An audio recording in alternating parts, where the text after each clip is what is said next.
Hello, my name is Steffi, and in today's video I want to show you how I painted this pastel portrait. And I want to talk a little bit about my journey with pastels so far.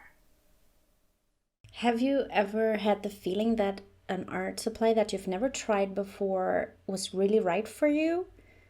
I mean, I feel like over the time, trying out different art supplies, you kind of get a feeling for the things that you'd like or not. And I got a really good feeling from pastels, soft pastels. In the past, I always thought it's really messy, it's kind of chalky.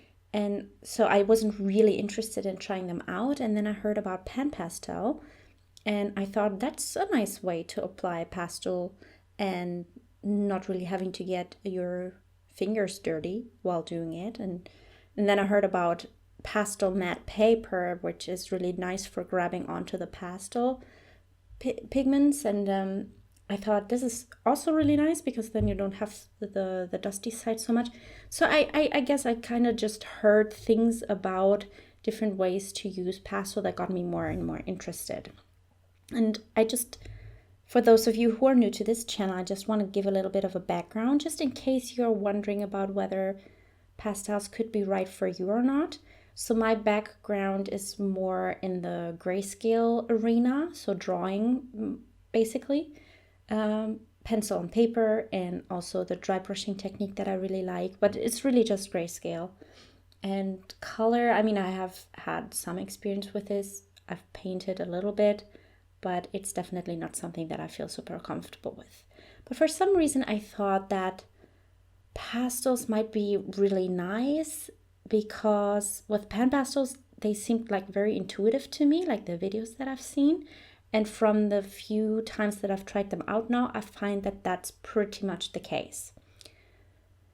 Now let's talk a little bit about what I've learned. As far as the PanPastels go, I have the 10 set. So if you want to mix, for example, some kind of skin tone, you have to mix a lot of white with a little bit of all the other colors or a lot of the other colors. And I find on the pastel mat, which is the paper that I use, that you also see me using here, is that you have to apply a lot of layers of the PanPastel to be able to blend them together. So the problem is if you have the 10 colors, you kind of have to blend a lot together anyway to get the right shades. And that makes it a little bit difficult, I find, in some ways, but then in other ways, it's also kind of nice that you can layer so much and you have to layer so much if you don't have the perfect colors to start out with. But I find that I use a lot of the pigments. Like a lot of YouTubers that I've watched talking about PanPastels, they say that they've lasted for years and they never even had to rebuy any. And I find that my titanium white is already, running a little bit low. Like I can already see the bottom of the pan in the middle. And I mean, I still have a lot of pigment left, but I find I've only had them, since the summer, and I've only used them a handful of times since then. So definitely it's not lasting as long as everyone was saying. But that's obviously because my titanium white, I use it basically for everything. So if I were to stock up on PanPastel, I think I would like to get some of the other lighter lighter tints, like umber tint, raw umber tint, burnt sienna tint, that already have some kind of color in them but are basically almost white, because I think you can do a lot of them, not just for skin tones, but overall, I think, to tint other colors if you already have a little bit of a different one, because I find with the titanium white it kind of dulls down everything a little bit, and I don't know if the other ones would probably do something similar as well, but makes me curious. And I think other tinting colors and tinted colors would be really good. So that's about the PanPastel. So on the pastel mat, you have to layer a lot to be able to really blend them together. Like the paper just grabs onto the pigments so well that you really need some layers to be able to blend them. So that's one thing. What I also recently purchased after the PanPastel are pastel pencils. I bought the set of CarbOthello, the 60 set, so that's their full range, if I'm not mistaken. And I'm a little overwhelmed with all the colors, to be honest. I think a smaller set would have been better for me personally. I find that there are a lot of colors. I don't know, I just find the selection a little bit overwhelming, to be super honest. But what I really, really like is that you can kind of put a teeny tiny bit of color on top of the PanPastel layers, like for example on the skin, to kind of give it a teeny tiny bit of a different hue, and then to tone it down a little bit. So that's really nice. So that's what I really, really like. And then of course for the details, obviously the pastel pencils are really, really nice for that. As you can see here, I'm actually using a black color pencil, and I really like those in combination with the pastel pencils just because they can be a little bit sharper. It's easier to sharpen them. And then also the detail, it's not as easy to push them around, the pigments. You can still do that though, funnily enough. Like if you think that the color pencil would stay in place perfectly, when you apply them on top of some pastel layers, you can actually push them around a little too, so you can blend them out pretty easily. So that's something that, yeah, you might find interesting. I definitely do.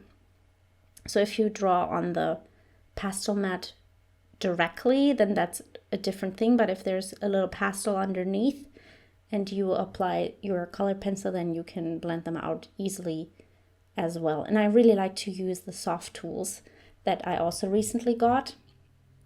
I really like to use them for blending out things. Not so much for applying first layers, because I find I just like to use the bigger sponges for that a little bit more, because it's a little bit faster to use the bigger sponges.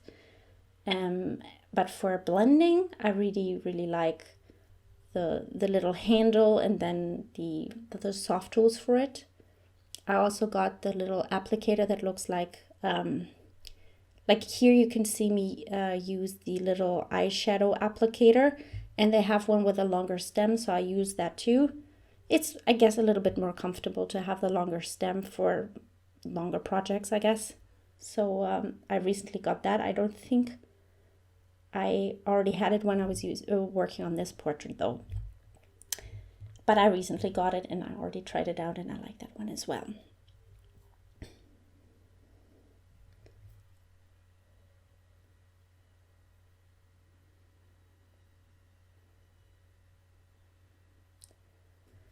Now, as far as the pastel pencils go, I do find that, I mean, first of all, you want to apply them in light layers as well. Like if you want to put too much at the same time, if you press really hard, first of all, it's really scratchy on the paper and it just does not feel good.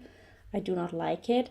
But then you also are very limited in blending them out, and it's just, it does not seem to work that well when you try to apply too much too fast. But then I guess it's really nice to be able to layer and blend together colors also with a pastel pencil, so you get these really nice small effects, and that's really, really nice. Like I also really enjoy being able to tone down colors. If you've gone a little overboard, you actually see me here apply a lot of red in the lips, and I didn't want her to end up looking like the little girl put on lipstick. That's definitely not what I was going for. So here you can see me apply this mint color, so it's a little bit green, a little bit blue, to tone down the red, and it worked so beautifully, and I really, really liked it. That's definitely something that I will, yeah, as a technique use more often, that I just apply a color, and if it's just a little bit too much, add a little bit of its complementary color to tone it down. It's a very, very nice thing to do.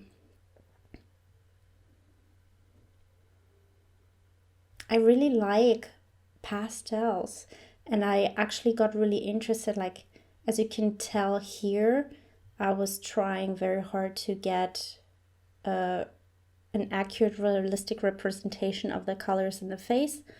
I, as usual, didn't put a lot of effort into the hair or the t-shirt in this case. Wasn't really going for it, but I was really trying to push the realism in the face.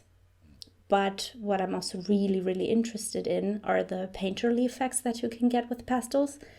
And I find it a little bit difficult to see me doing that with the PanPastels so much, and then also with the pencils, just because they're, yeah, the area that you can fill with them is a little bit small, and you would have to be very patient to get some painterly effects with those.